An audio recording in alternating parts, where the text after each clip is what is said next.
ineffective or non-existent partnerships, a lack of a shared understanding about the challenges, and entrepreneurs lacked out of regional planning. So I'm going to skip. Now, to the university. What does all this mean for the university? Well, there's lots of models of universities around. There's the entrepreneurial university, which is basically about the university using its skills to earn money from its work with business and the wider world, mainly for the benefit of the university itself. There is the academic capitalist model. It's very common in the US, in many universities, where the faculty act like entrepreneurs, go out and earn lots of money for themselves and drive their savings, and don't declare the income. And then there's a triple helix model, which is basically universities of business and government, where broadly speaking, and there's representatives of triple helix partnerships in Brazil, the focus is on university, business and government, which is important, don't deny that. But equally important, each of these models underplays the role of place-based communities, social innovation, and civil society. And this is critically important because the nature of innovation is changing.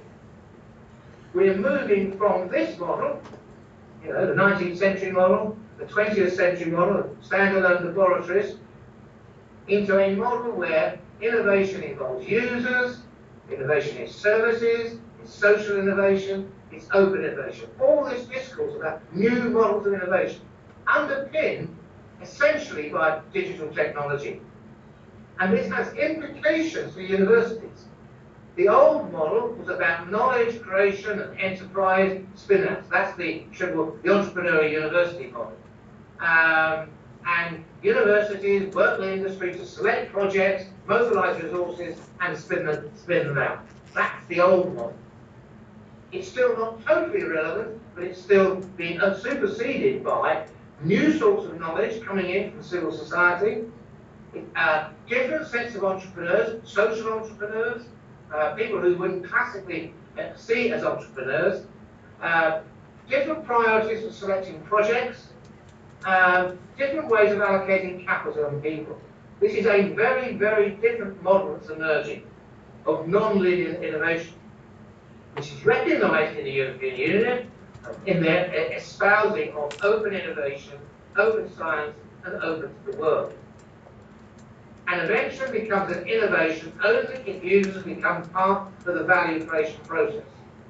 Notions such as user innovations emphasize the role of citizens and users in the innovation process as, quote, distributed sources of knowledge. This kind of public engagement is one of the aims of the cross-cutting Horizon 2020 programme in the EU called Responsible Research and Innovation. And it's a very, very valuable language to take to your academy and saying, are you undertaking responsible research and innovation? This is a process where all societal actors, researchers, citizens, policymakers, businesses work together during the whole research and innovation process in order to align innovation outcomes to the values, needs, and expectations of European society. Europe's ability to respond to these societal challenges, which I started with. And this may not also be harmonious. There may be real political conflicts between community groups and the universities. And I'm sure there are plenty of those in Brazil, just thinking some of the examples you have in around agriculture, sustainable development. So what is important in all this is we have a guiding vision for responsible research and innovation, which is adopted by universities, business and civil society. And there is a need for a new narrative drawing a broad-based innovation strategy, technical and non-technical, in what is sometimes called a quadruple helix and place-based approach to science, research and innovation.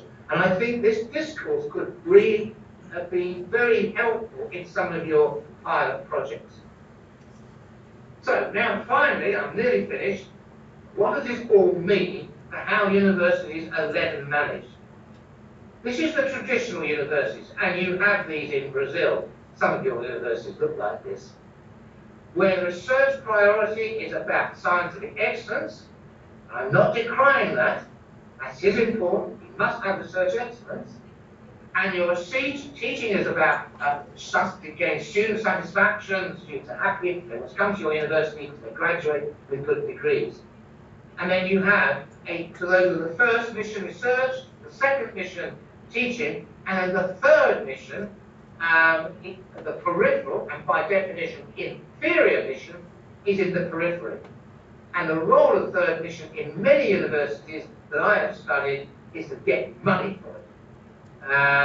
From commercialization, spin-out, research contracts, and so on. But the civic university, which is really what I think is relevant to civic regional engagement, is one where these three pillars interact with one another, where research and engagement link together so that research has social economic impact, where teaching and engagement work together, where students volunteering in the community, where disadvantaged groups get recruited to study at the university, where your research and teaching interact, where students are doing projects relating to your research. So this is the model where there is a soft boundary between the university and the outside world. And we discussed all in this book, my book, The University and Civic University. I'll skip over that. But what I think it would be useful for you to think about. There's an appendix in this book which a number of universities are using. I've just done an analysis now with a leading university in Belgium who are applying this concept to a self-evaluation of their university. Are you actively involved in the wider world as well as the local community of the place in which you're located? Do you take a holistic approach to engagement, seeing it as an institution-wide activity and not confined to specific individuals? Does the university have a strong sense of place, in which place forms its identity? Does the institution have a sense of purpose? Is it willing to invest? Is it transparent and accountable to the society? And does it use innovative methodologies like social media and team building? So it's very important that in order to fulfill your objective of universities playing an active role in regional development in Brazil, that the universities themselves examine themselves. And what we do, we've developed a tool where universities can judge where they are on this development. Is engagement with the city and the region embedded in the heartland of your teaching and research? Or are you just starting to do it? So where is your university on this journey? And this leads me to my last slide, because the civic university can be part of a connected region. So where these circles are overlapping, where the higher education is in the region, of the region, the public sector is working together with the university, and the business sector is working together in a whole variety of mechanisms. Analysis of regional intelligence, doing infrastructure for good, developing skills, and in the middle, evidence-based policies that support smart innovation and growth. So that's basically it. I've covered a lot of ground. You can keep the slides, and then I was asked some questions. And these are the questions Bettina asked me to address, and they may be a focus for some of the discussion. What are the crucial elements in all of this to better support regional development? What institutional arrangements can contribute to strengthening the connection between the university and regional development? Which initiatives are fundamental to be implemented to promote the insertion of the university in the territory? And are HEIs less interested in their other contributions, their social contributions, than they are, say, to their research and technology transfer? So thank you very much for your attention, and I look forward to the ongoing discussion. Thank you very much, Professor Vogler. I'm going to switch to Portuguese now, okay?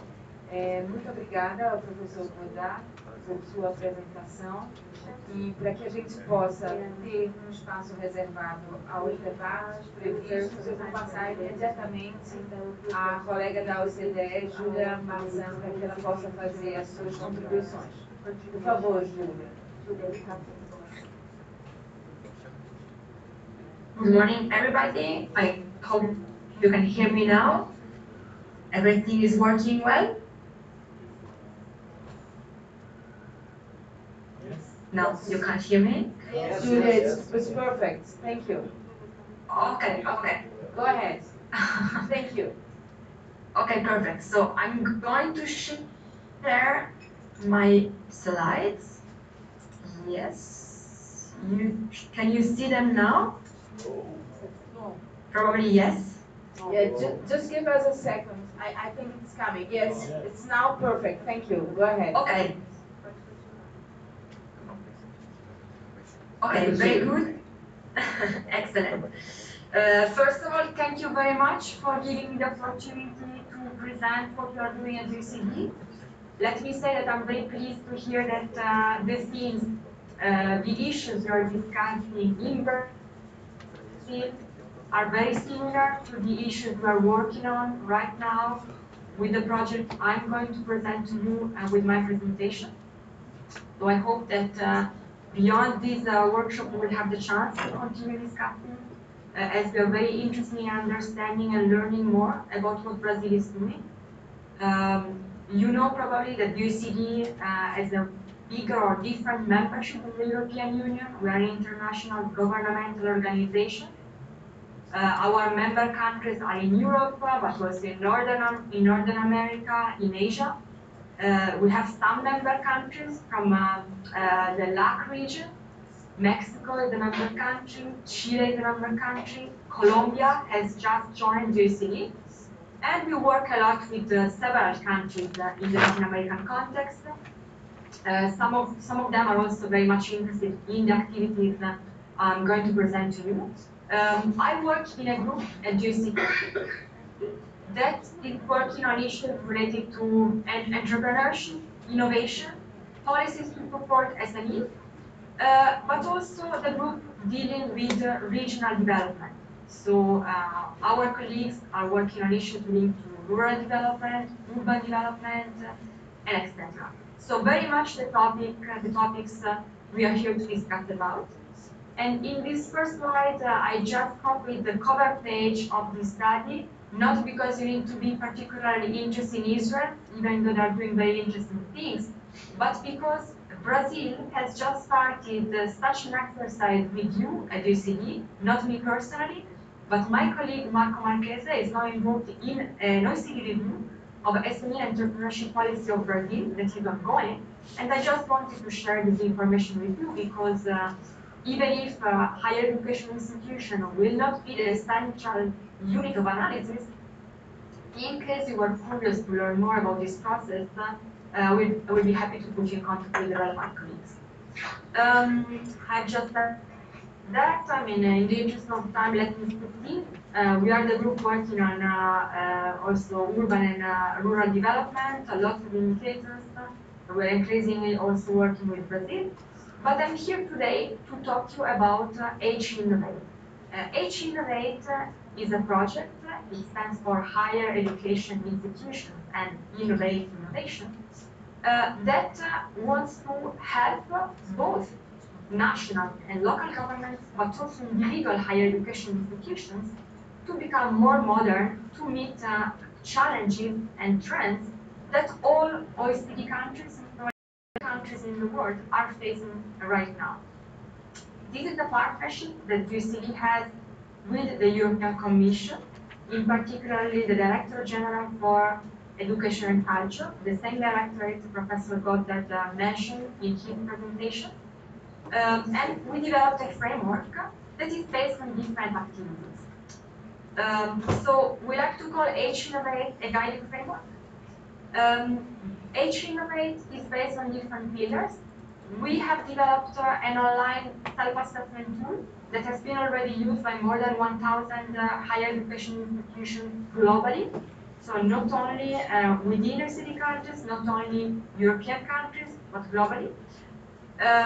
This self-assessment tool is for individual higher education institutions.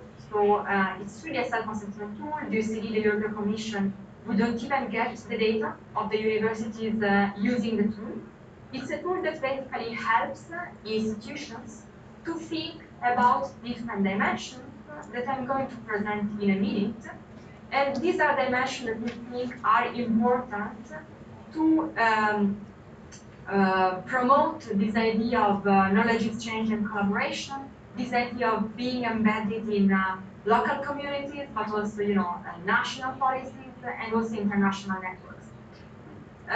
But to overcome the idea of the actions put in place by individual higher education institutions, we also have a series of analytical studies, what we call H-Innovate country reviews.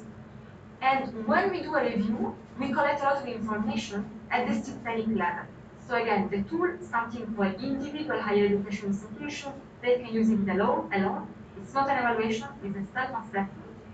But then we know that higher education institutions operate in systems. They operate in places. So they are not abstract institutions that don't have any connection with the places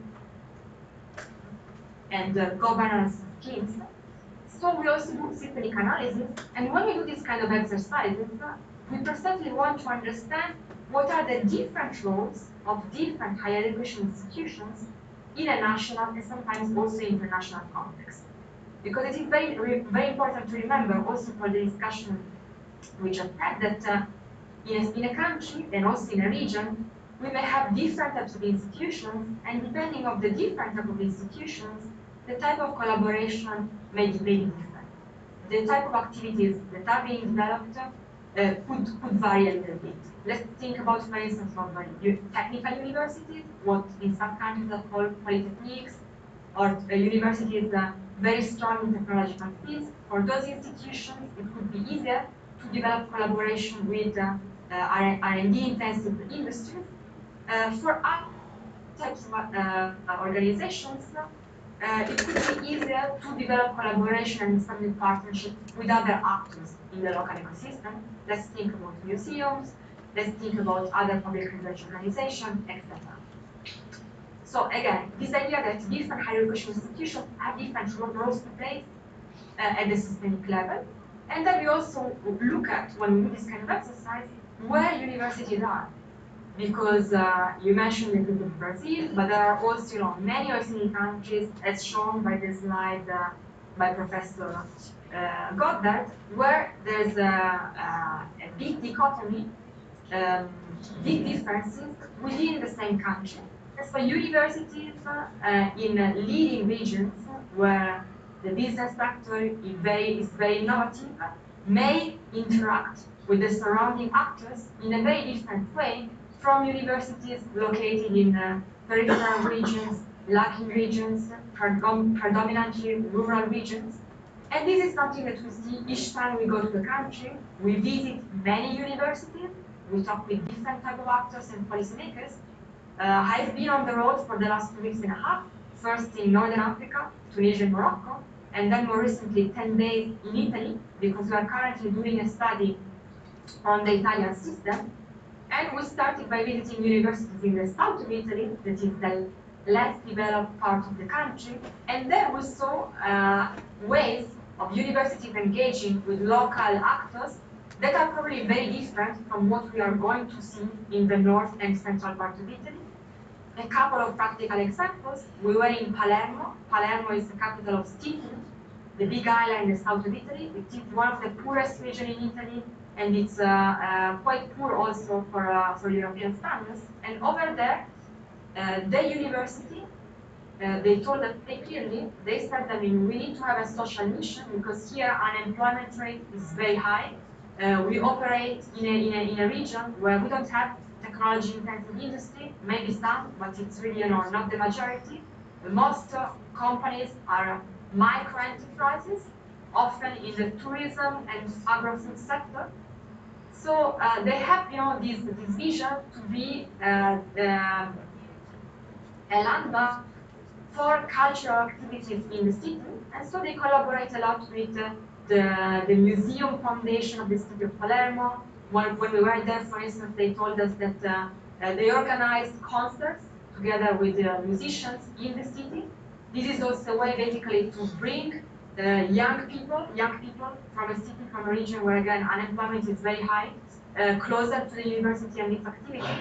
So again, I mean, when we work with countries, we keep in mind this idea that universities are very complex organizations. They have a variety of missions and mandates, and therefore they can establish different ways, different mechanisms to collaborate with the surrounding ecosystem in very different ways, depending on who they are, so what type of universities they are, and where they are, which type of environment they are operating in.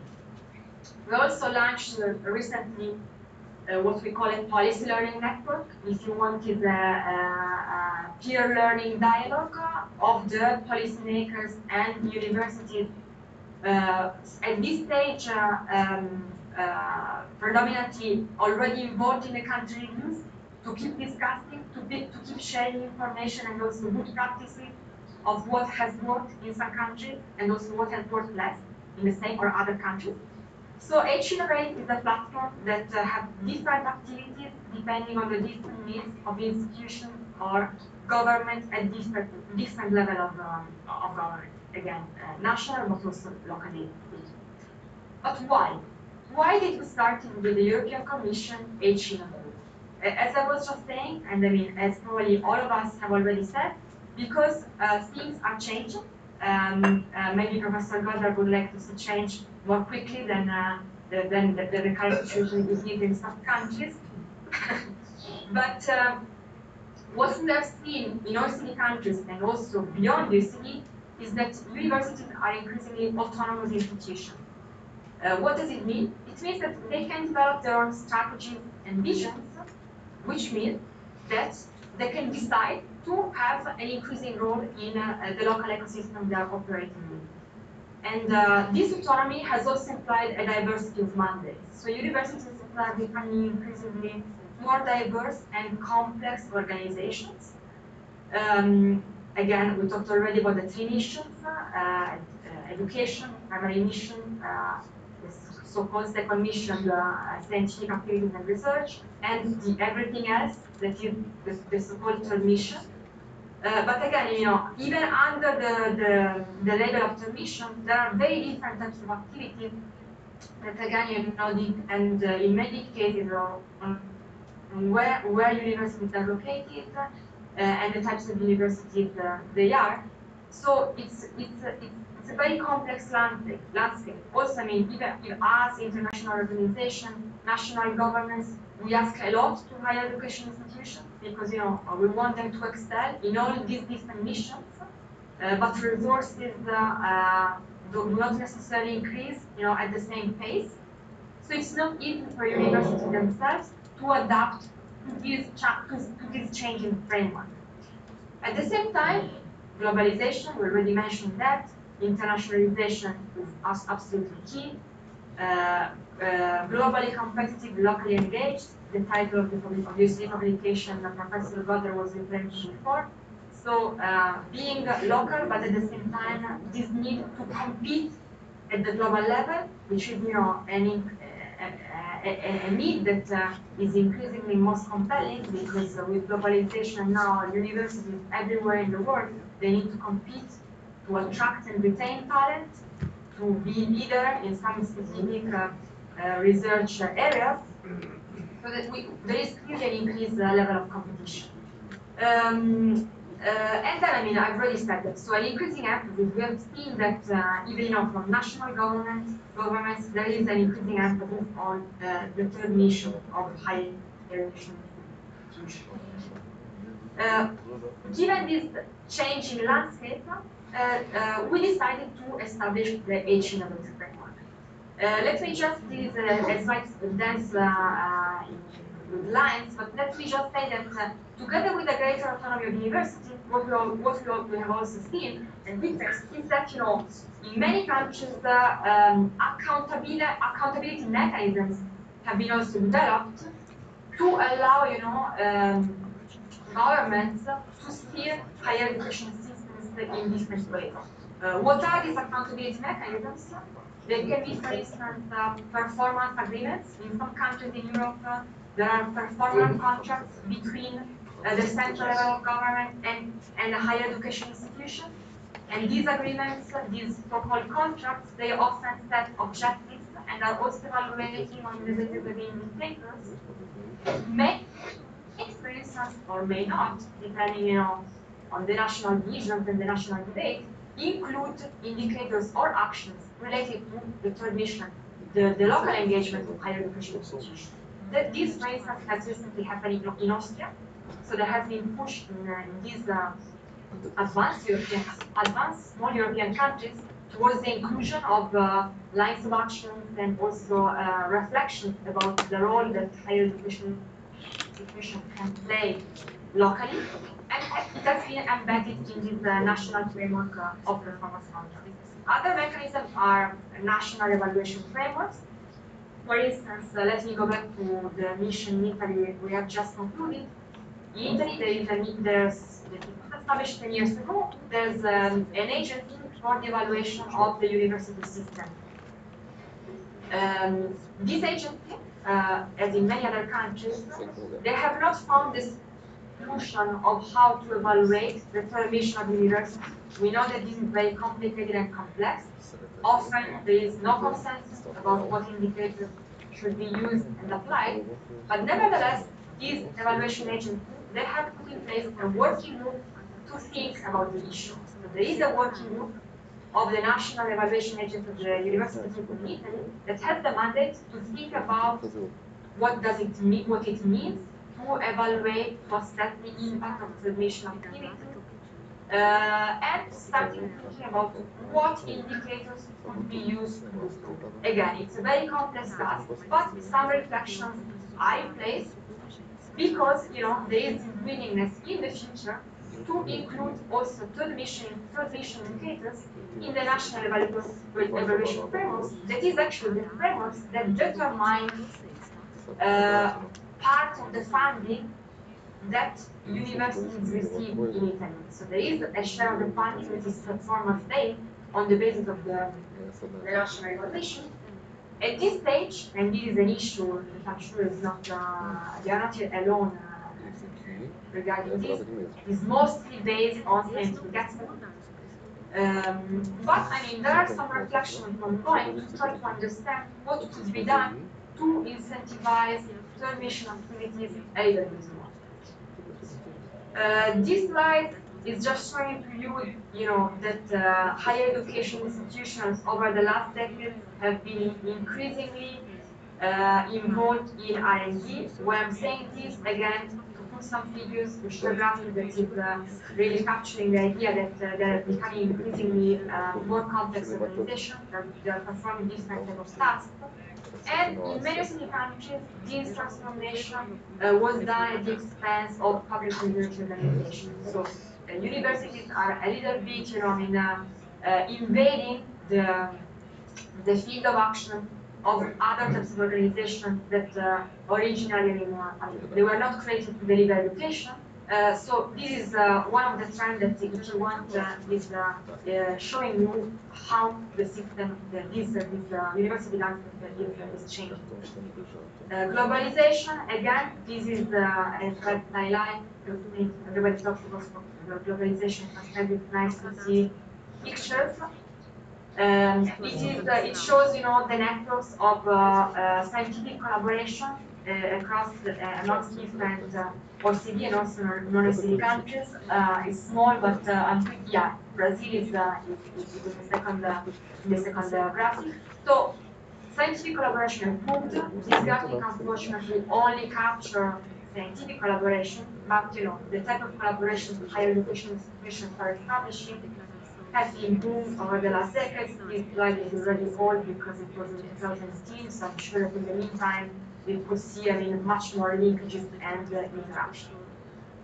So for all these reasons, we started HEA.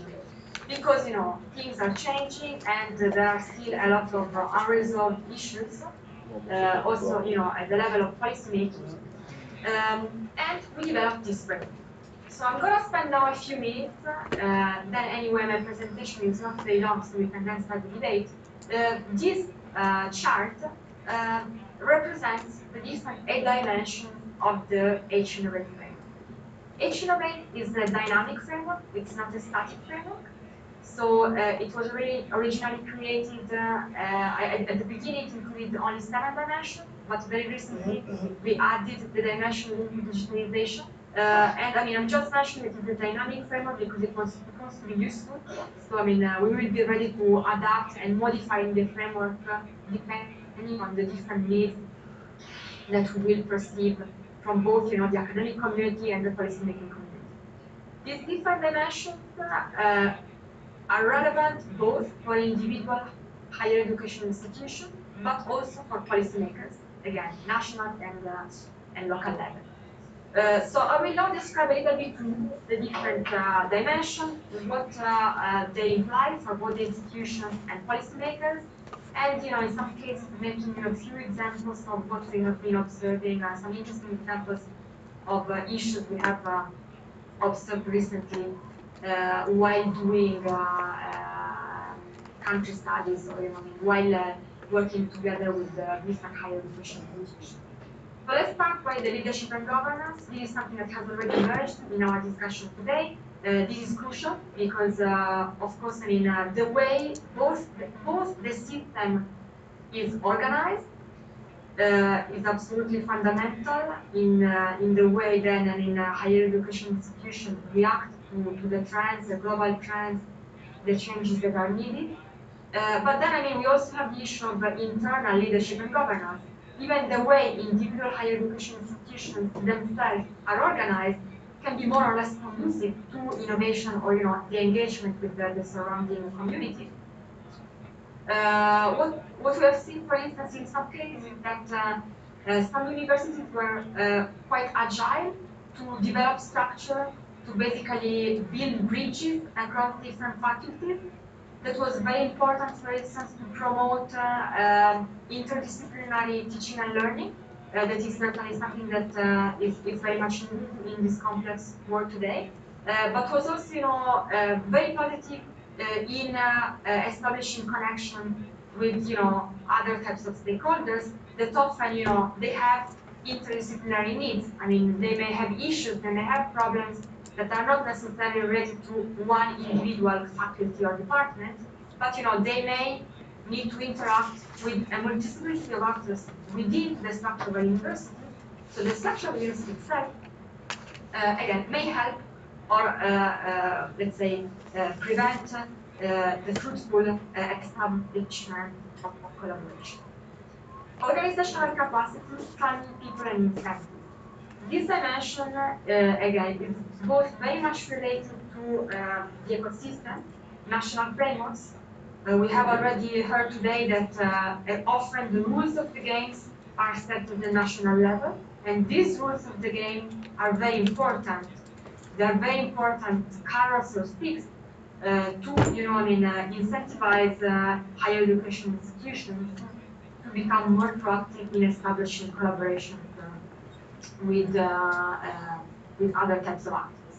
Again, these may be related to national evaluation frameworks, the national funding mechanisms for higher education institutions, and also, the type of people themselves that, work in the organization, for instance, whether they are free to hire people with specific competencies they may need to, for instance, establish a dialogue with the business sector or other types, or the civil society or other types of actors. What we have seen when we talk about, for instance, initial intent, let me repeat it once again, is that even in many advanced countries, right now, incentives are often taking very much into account scientific performance, which is of course very important, but often they're neglecting a little bit other dimensions. Then, I haven't said it before, I forgot, but we also need to remember that the 3 missions we talk about first, second, and third one, but at the end they're very much interrelated. It's good to base academic teaching on sound and very good academic research results. and vice versa. And again, third mission activities may be very much related both, to education and research. So even, for simplicity, we need to categorize and give labels to different concepts. At the end, we need to remember that everything is very much interrelated and interlinked. Entrepreneurial teaching and learning. We talk about entrepreneurial and innovative higher education institution, but for us, an entrepreneurial HEI is a higher education institution that is able to be dynamic and react to change. When we talk about entrepreneurial, we don't think only about startups and spin-offs.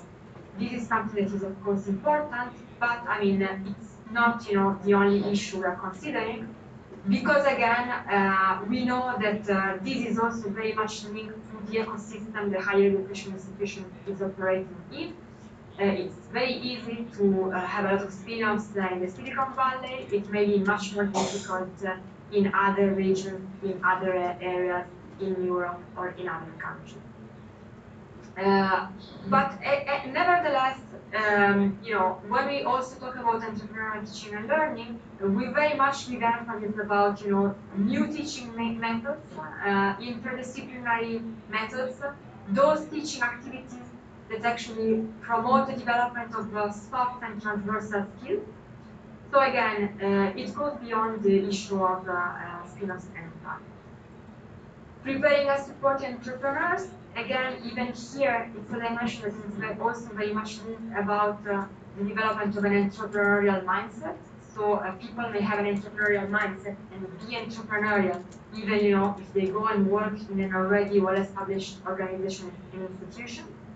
And universities have, of course, a key role in shaping and delivering this type of competency that are also crucial.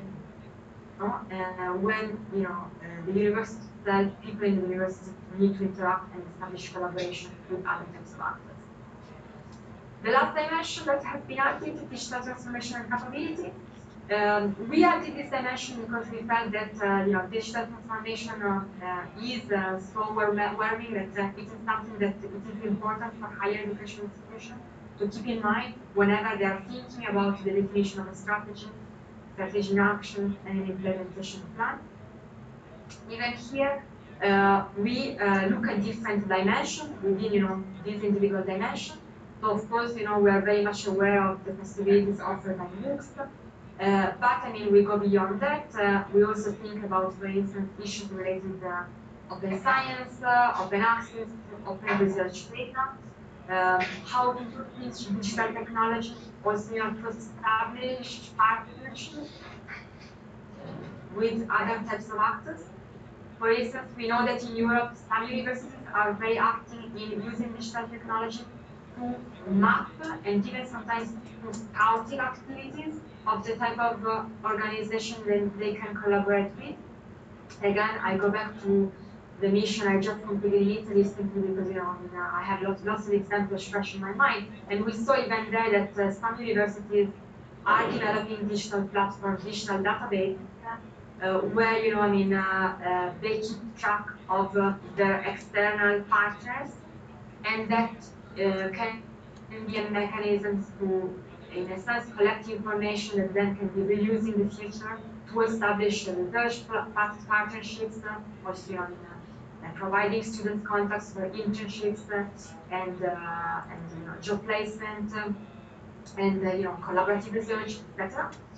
Knowledge exchange and collaboration. This is perhaps one of the most relevant dimensions for our discussion today. So I have already said a lot, but let me repeat once again that in our framework, we are not only looking at technological type of collaboration, we look very much at different types of higher education institutions can collaborate and exchange knowledge with the surrounding ecosystem. And when we talk about knowledge exchange, we have, in mind a complex way of exchanging knowledge. So, as Professor Goddard said already, it's not just the universities sharing knowledge in a unilateral way with the organization in the proximity or in globally, but I mean also what kind of knowledge the university itself can get, from these different type of actors that work in a different way. I mean,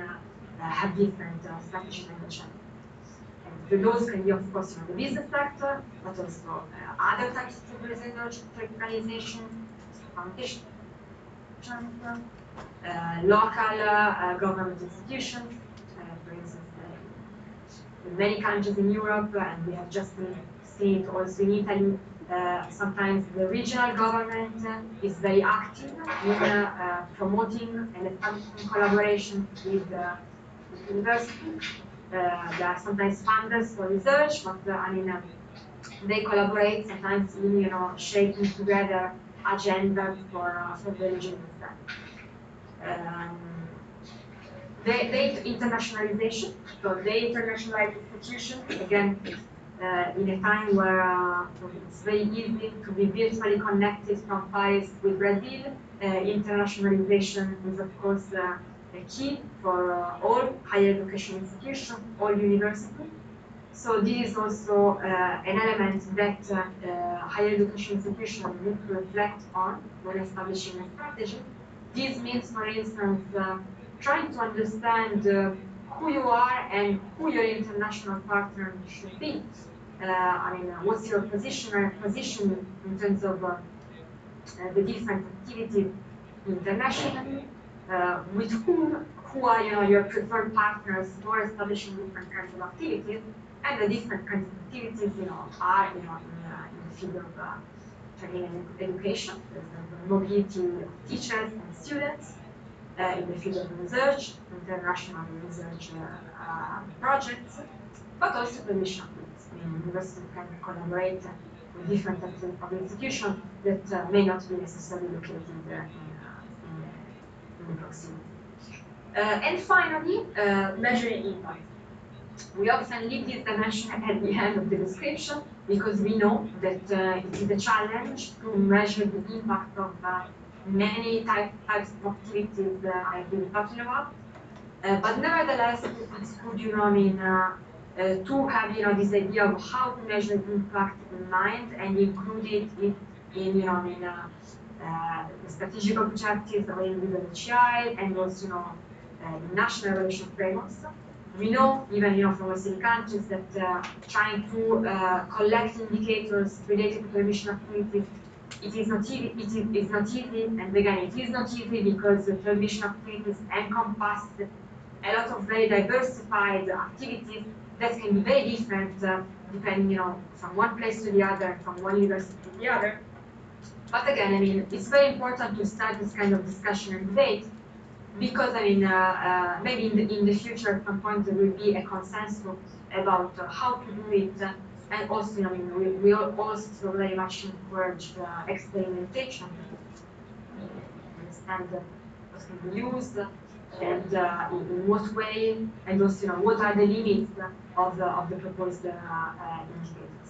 Anyway, I mean, when we are talking about evaluating complex organizations of HEIs, we know that there are limitations even in the indicators that the community is already using. Let's talk about bibliometric indicators that are very useful, but at the same time, there are limits associated with that because they're capturing only some types of scientific outputs. They are also inducing some types of behavior in researchers that want to maximize the number of scientific outputs and etc. So just to give you an idea, these are the countries that we have covered so far. There are other countries that where the publication is not ready yet, but the exercise is ongoing, and these are Croatia, Austria, Romania, and Italy. But I mean, we are already starting discussing with other countries. For instance, one of them is France. We had the opportunity to discuss very recently with the Vice Minister of Uruguay. Uruguay is also very much interested in Innovate, and so perhaps we'll have the chance to do a systemic assessment of what's happening over there. I'm mentioning that also because these publications, they contain a lot of information, And this information is publicly accessible to everybody. So I mean, you can Google it and you will find it. You can download the report, and you will find a lot of examples, of course, from the country that was reviewed. But when we do this kind of exercise at the GCE, we also have a lot of examples from other countries relevant for a specific country. So if you're curious to learn more, I invite you to just have a look at it. You may find something that could be relevant for your different activity. I think you received this slide. It was just to remind myself to stress once again the fact that skills of an entrepreneur are very much related to soft, strategic skills, transversal skills. So it's not just the issue of becoming a startup. And also when we discuss this issue, often we also stress the fact that even the creation of a startup, the fact that a student could be part of this startup journey, it is itself an education process that, it goes beyond, the final result. I mean, at the end, the startup may succeed, it may fail, often it fails rather than succeeding, but, the journey itself can be very useful and, can provide people with skills that are then very relevant also, to find a job in the future. And in this respect, let me just mention very briefly an example that I find extremely fascinating. It's an example of a course that has been developed by Cornell Tech. Cornell Tech is the new technological universities in New York. That was developed, this was established also because the city of New York really wanted that kind of universities in the city. And it was developed in strong partnership between the academic community, the city representatives, and also the business sector active in the city. And in that university, they have a fascinating project. It is a master program that is all about creating your own startup. So the program itself, it is just about creating a startup. It's called Project Runway. And again, the idea is precisely, creating the startup as an education process, an education journey. And the students involved in this program, they need to interact with a lot of people during the master program. Again, it's not students that have already completed the master program. They need to interact with a lot of people of the surrounding community.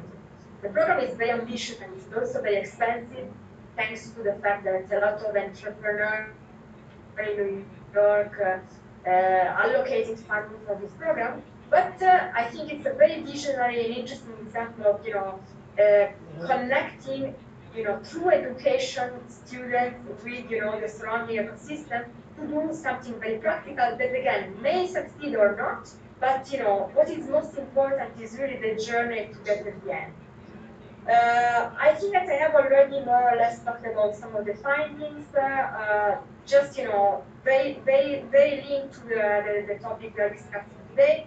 We have witnessed the fact that let's say the role that higher education institutions can play in local development has become increasingly important for in national agendas in OECD countries. Then you can keep this slide. I think maybe now it will be really important to start the debate. But maybe I want to stress something once again that has already been mentioned, but I think it would be very important to mention it again. That is, we are talking about something that is highly interdisciplinary. So when we talk about how higher education institutions can collaborate in the local, national, global innovation system, we are talking about issues that cannot be, let's say, linked to only one single public agency, ministry, level of government. So what is very needed when thinking, about how to do policy making in this area is really, complementarity in policy and also horizontal collaboration across different ministries. This is something that Professor Goddard also already mentioned, but I'm saying it once again because we are seeing at this level that this is really an issue. So often, different ministries that they are developing different types of programs without necessarily talking to each other. But at the end, these are programs that are for universities. So collaboration and especially, this idea of complementarity is very much needed. Because it's very important to avoid that, one ministry is promoting one agenda. Then I don't know. Let's make it economic development. That then it is conflicting with the agenda and the action promoted by the other ministry that is also responsible for higher education institutions. Because of course, that would be a major obstacle in moving the system forward. And that happened. We were recently in Romania for a similar exercise. Romania is, everybody knows it, is one of the less developed countries in the European context. And further, the institutional complexity and even, the number of individual ministries dealing with the higher education institutions is really high. So for higher education institutions, it's very difficult to interact with the national government, because at the end, they were telling us we never know who to talk to, because there's a lot of fragmentation at the national level. So it's also good to remember that we are asking a lot of higher education institutions. They are responsible for developing their strategies and actions, especially when the degree of autonomy is very high. But they are not alone, and therefore other actors in the system have a lot to play. I think that I can stop here. That's all for now, and perhaps it could be a good time to start the debate. So maybe I need to unshare my presentation.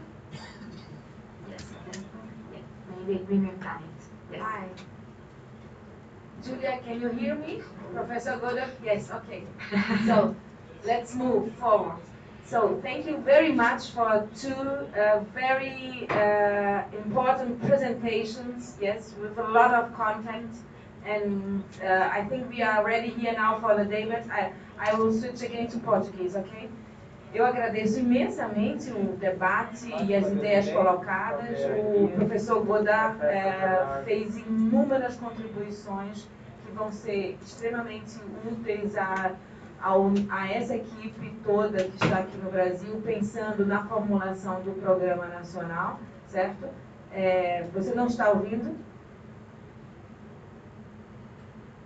It's okay? English simultaneously. Can you turn the Portuguese off so we can just hear the English? Ok. Então, ele está entendendo que a gente vai ficar falando português, é isso mesmo? Tá entendendo. Ele estava os dois canais abertos. Ele estava ouvindo português e inglês. Tá. Ok. Então, dando continuidade, eu também quero agradecer a apresentação da colega Júlia, extremamente interessante do ponto de vista operacional, já de um programa em ação, em articulação com países de diferentes espectros, né, países muito diferentes também dentro da União Europeia, com capacidades de respostas diferentes, e internalizando um programa dessa natureza para as universidades. Eu tenho inúmeras questões e não vou fazer isso porque tenho que ser generosa, então eu vou passar a palavra ao professor Paulo Baroni, que deve talvez querer fazer algumas perguntas, Galvão, ou então vou abrir a palavra, na verdade, aos participantes do evento, tá bem? Maurício, por favor, esse microfone está funcionando. Alô? Vocês estão me ouvindo? Yes. Yes? John e Júlio, muito obrigado pelas apresentações. Ótimo vê-los novamente, mesmo sendo através da videoconferência, né? Mas é um prazer ouvi-los. Excelentes apresentações. Eu tenho uma pergunta, na realidade, que eu acho muito fruto da minha preocupação atual, que é com a questão da liderança e governança. Eu gostaria que vocês pudessem explorar um pouco mais, se possível olhando, tendo um olhar para as regiões periféricas, né? Como é que isso poderia ser estimulado, incentivado, encorajado, a ponto de, dentro de uma região, essa liderança criar as condições para a promoção do desenvolvimento da região? Essa, eu acho que para começar o debate, eu acho que é um bom aquecimento. Eu sugiro, então, que façamos 3 perguntas aqui na plenária. Para que Julia made an interesting point. Ou vamos direto para as respostas? Professor Goda, por favor, direto para as respostas. Okay, on this issue of leadership, you made an important point. In a number of European countries, there are compacts between the state and the universities in the area to determine their forward-looking plans for collaboration between universities to deal with some of the big challenges present in that particular region. The issue is, how do governments steer university systems? What are the incentive structures? And what's increasingly happening in the Netherlands, in Ireland, some other countries outside, in New Zealand, is this notion of a compact whereby the universities have to work together and with what is outside the university, the public authorities, business and civil society, come up with some long-term strategic plan which they then agree with government, and they then have a compact, and there is funding associated with that to deliver on that compact. I've just done a report for the Welsh government, which I can send you, which is using that as the recommended way for steering the Welsh system. So I think it is possible to do this, and a critical part of that is how the university steps up to the plate to take a leadership role in bringing the various partners together to think about the long-term future of the region. And that forms the basis of that compact, under which can be a number of specific actions. And I get the sense that's something that you are trying to do in Brazil. And this might include, as part of the compact, institutional change within all the partners. It might include a commitment on the part of the university to develop new types of programs, research programs or teaching programs, which are relevant to the needs of the region, to have as part of the compact. And these compacts should be not a rear view funding mechanism. A lot of universities get funded in terms of how many students they've admitted. And all that is what they have done, not what they might do in the future. So the nature of a compact, I think, should be a forward-looking compact, and it should require not just the universities, but the universities might be the leaders of the compact, but they must have clear deals, memorandums of understanding with the regional and public authorities, with business representatives, and with representatives of civil society. So Julian might have some other views about compact, but I think you may want to elaborate on that. Yeah, no, I absolutely agree, and so this is also something that, as Professor Godden was saying, we have seen being developed in many city countries. So this compact, we can also call it a sort of platform. Yeah, I mean, sometimes it could be even a council where there are representatives, from different types of stakeholders. Then they meet on a regular basis, and they think about the strategic development of the region, the city, I mean, the local community. So it's really, for the strategy. Of course, in Europe, with the need for each region to develop a smart specialization strategy, and it was one of the requirements, I think. I mean, Professor Gotti, for sure, he knows more than me, but it was really a requirement to put together different stakeholders at the table, So, you know, the fact that there was the giant carrot or stick, I don't know, it depends on how you look at it, of the European Commission made a lot of regions move in this direction. But, you know, I mean, it has happened also in other areas. Professor Cotter was, remember, in New Zealand. Sometimes, you know, I'm pretty sure there are similar customs also in some Latin American countries. So this is a type of mechanisms that can promote dialogue across different types of actors to then, I mean, come up with coherent and joint strategic solutions. Then, I mean, sometimes we were referring to the issue of leadership and governance. I mean, of course, there are also mechanisms within the university. I don't know what's the situation in Brazil, and again, I mean, depending on the context, it may work or not. But in some cases, these other stakeholders are represented in the governance of the university itself. So, you know, there is an advisory council, there's a board, and you have a representative from the local business community, the region, the city, and this is also a way to, let's say, the other way around, I mean, to promote the fact that these other stakeholders are entering, you know, they're entering through the gate of the university, inside the university to, you know, give ideas on what could be strategic for the business sector, the region, the city, and so how the universities can maybe respond to those needs. So just to reinforce the point about the institutional, can you hear me? Yes, yes. Yeah. Hello? Yes. Hello? Yes, you can hear. Just to reinforce the point about the institutional leadership and governance, it's quite important there is one person at the senior management level in the university, a vice rector, who is responsible for this activity.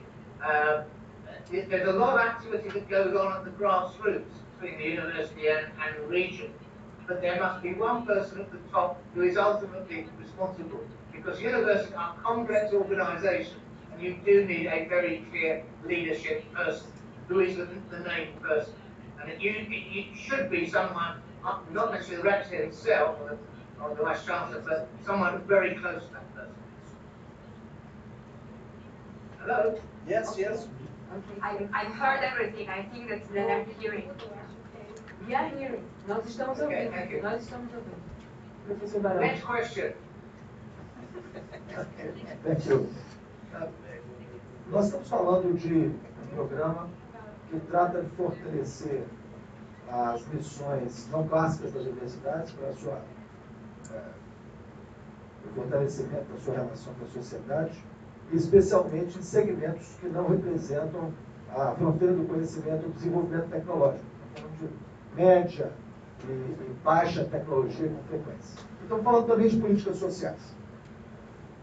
Não só em face da complexidade de um sistema de educação superior como o brasileiro, mas também em face da complexidade interna das instituições, é possível que papéis como esse sejam assumidos por certos segmentos internos da universidade, enquanto que papéis mais próximos dos papéis clássicos sejam assumidos por outros segmentos. Isso é realidade no país e eu gostaria de ouvir alguns comentários a respeito disso do professor Rodrigo e da doutora Júlia.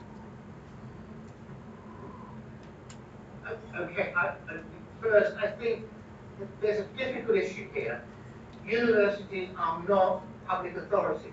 They don't have an obligation to deliver directly public services. I think that if you start turning the university into a quasi service organisation, it loses its really underlying rationale as an institution. And I think one has to be very careful about how far you take on, the university takes on public service roles. It's a tricky issue, but I think it's something to be aware of. The university is a distinctive institution, and it must avoid losing its core identity.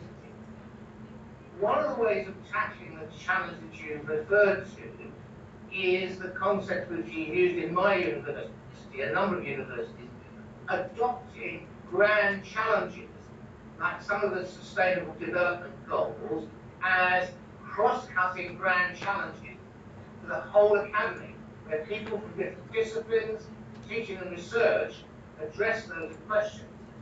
So in my university, we've adapted as one of our key grand challenges, the challenges of an aging society. That embraces a whole range of academic disciplines, dealing with the biological aspects of aging, but also the issues of social issues of housing, of the built form of the city. It's multidimensional. So the device of grand challenges, cross-cutting the institution, and cross-cutting teaching and research, which are meant to be responsive to the challenges in society, both globally and locally. So one key methodology is adopting cross-cutting grand challenges. A number of universities have done that. And they might want to do that in terms of place, bringing into that grand challenge other partners.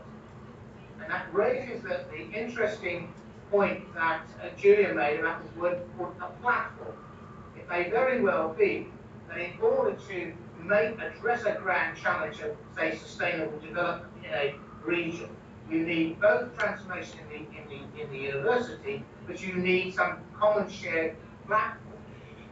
And that's sometimes used, the language which I didn't use in my speech, is the notion of the region being a living laboratory, where new ways of working to tackle issues of sustainable development through decisions by business, citizens, farmers, are all working together in a shared experimental space, which is the notion of the place as a living laboratory. So you have the transformation within the university, but you also have a platform, and many of these platforms could be digitally enabled. So in my university, many of these grand challenges, we have a big group called Digital Civics, which is how digital technology can underpin the way we work with society and business in tackling these grand challenges. So in a sense, the digital civics becomes a platform.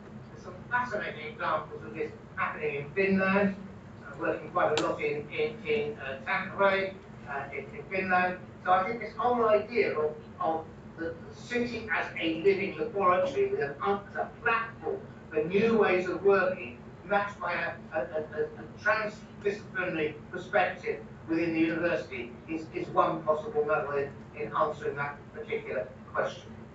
Julia, do you know? Yeah, I mean, I will go back briefly to the issue of the incentives. So, I mean,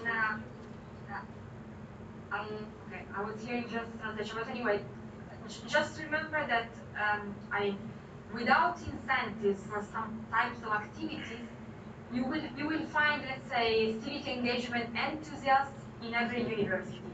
But these people probably won't be enough to really have a systemic transformation. So, you know, if the rules of the game are not conducive to the type of activities, I think it will be a challenge. And I mean, this is a challenge that we are really seeing everywhere. I mean, it's not unique to Brazil. And that's because, again, partly we don't know yet how to incentivize, we don't know yet how to measure, we don't know yet what the right mechanisms are. But I mean, until this is not resolved, it will be very difficult, you know, to have this systemic push, the systemic transformation. Having said that, you also need to keep in mind what Professor Goddard said, that it is super relevant. There is, you know, this very hot debate about permission. It's very important. But we need to remember that the three missions are very closely integrated. So, I mean, you know, third mission in many cases happens where there is really good level of research. Good teaching is also happening when there is good research and also good third mission. So it's good, of course, to have incentives to promote the different activities, and not everybody may be excellent at everything. So you may have staff in a university better for teaching, better for research, or better for technician. But at the end, I mean, these three components are very much interlinked to one another. Just to come back on that, I think one of the key issues for me is that not everyone in the university on the academic side needs to do everything. And this is how you might have in an individual academic department, some people are doing very traditional, purely academic research. Some people might be doing applied research, and some people might be doing consultancy, working with business. What we need to think about in universities, and university leaders need to think about, is how you manage your human resources in a way in which you recognize in each individual unit you need a portfolio of skills. Universities are appalling in their investment in human resource development. University human resource departments, by and large, just concerned with applying the law, make sure we don't break the law. What we need to do is to develop leaders within the institution who can manage a portfolio of skills, both at a departmental level and even at the top of the university. Many academics who become rectors of university have no management experience whatsoever. Many of the people who are in university administrative departments, finance, HR, are only technical people. They know about finance, they know about HR, they don't know about the academy. So one of the things I push very strongly when I advise universities and regions, I advise them to develop people who have what I call blended professional skills. There are someone knows about finance, knows about the academic world, and knows about finance. You need, in each university, a team of blended professionals. And I would argue that if you're going to develop Brazilian universities in this agenda, they need to put some money into their much more imaginative people development programs. So this whole idea is something where, you know, the people who are involved in leading and running the university. So in the UK, we have a program called Leadership, the Leadership Program in Higher Education, which is about leading within universities. And as part of those programs, we now have leadership development for leading between the university and the outside world. So a big, simple recommendation is basically to get universities to develop their leadership programs. And one of the things we have in the UK is a program called Universities and Leading Places. And the way this program works is a particular challenge in a city or a region is identified by the universities, business and public authorities. And then a group of people from both the university and the outside world works together in a program called Action Learning, tackling a project, learning how to work together, and then moving on and then another project. So action learning is a very good way. So the whole leadership development thing is absolutely a key point, and there's a lot of experience around how to do that. If you're interested, I can send you some guidance on this. Just very briefly, and again, this is a perfect example of something that sometimes, you know, I mean, let's say, there are obstacles at the national level. There are some systems where it's very difficult, you know, I mean, given the national law, to recruit, you know, different types of professionals and skills. So, you know, of course, you know, I mean, the senior management in the university, they have their responsibilities, but there may be obstacles relying, you know, I mean, you know, what I call the rules of the game. I accept that. And one of the, I've done some work in Spain, and I know the rules of the game.